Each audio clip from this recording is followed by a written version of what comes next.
पहला सीएम भूपेन्द्र पटेल अचानक गांधी आश्रमની મુલાકાતે પહોંચ્યા। ગાંધી આશ્રમના નવીનીકરણ મામલે સીએમએ રાજ્યપાલ સાથે પણ બેઠક કરી હતી। નવીનીકરણના તબક્કા અને તેના વિકાસ કાર્યો અંગે તેમણે અધિકારીઓ સાથે પણ ચર્ચા કરી।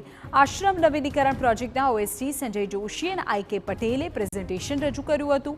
ગાંધી આશ્રમના અન્ય કાર્યો મામલે પણ સીએમએ માહિતી મેળવી હતી।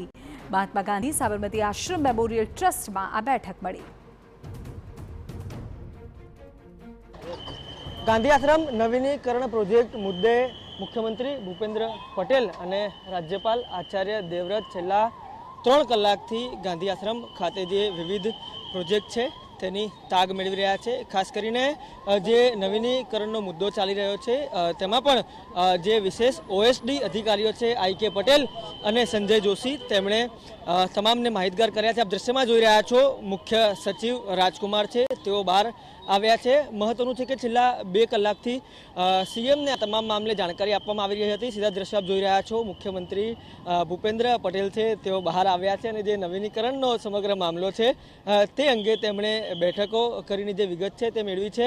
જે પ્રકારે માહિતી મળી રહી છે તે પ્રમાણે અંદાજિત 30 મિનિટથી વધુનું એક જે પ્રેઝન્ટેશન ક્લિપ છે તે તેમને રજૂ કરીને બતાવવામાં આવ્યું છે અને તે તમામ પ્રેઝન્ટેશન લીધા બાદ હવે જે રાજ્યપાલ આચાર્ય દેવવ્રત છે मुख्यमंत्री भूपेन्द्र पटेल છે તેઓ અહીંયાથી રવાના થયા છે। ખૂબ અગત્યનો આ જે પ્રોજેક્ટ છે તે છે કારણ કે ગત દિવસોમાં ખુદ વડાપ્રધાન નરેન્દ્ર મોદીએ આ પ્રોજેક્ટના નવીનીકરણની શરૂઆત છે તે તેમના હસ્તે કરાવી હતી અને ત્યારબાદ જે સમગ્ર આશ્રમનું નવું રૂપ આપવાનું છે તે અત્યાર સુધી કયા તબક્કામાં પહોંચ્યું છે તેને વિગતવાર માહિતી છે તે આપવામાં આવી છે। આ ઉપરાંત જે મુખ્યપ્રધાન છે તેમના દ્વારા અહીંયા વૃક્ષારોપણ પણ કરવામાં આવ્યું છે। જે જૂની 10 ઓરડી સહિતની જગ્યાઓ છે તેની પણ મુલાકાત લીધી છે અને તે આ તમામ કાર્યક્રમ શરૂ કરતા પહેલા તેમણે જે મહાત્મા ગાંધીનું જે સ્ટેચ્યુ અંદર મૂક્યું છે તેને સૂતરની આંટી પહેરાવીને તેમને નમન પણ કર્યું છે। આગામી દિવસોમાં ગાંધી જયંતિ આવી રહી છે અને તે કાર્યક્રમ પહેલા સીએમની અંદાજિત અમદાવાદ ગાંધી આશ્રમ ખાતે 3 કલાક રોકાણ અને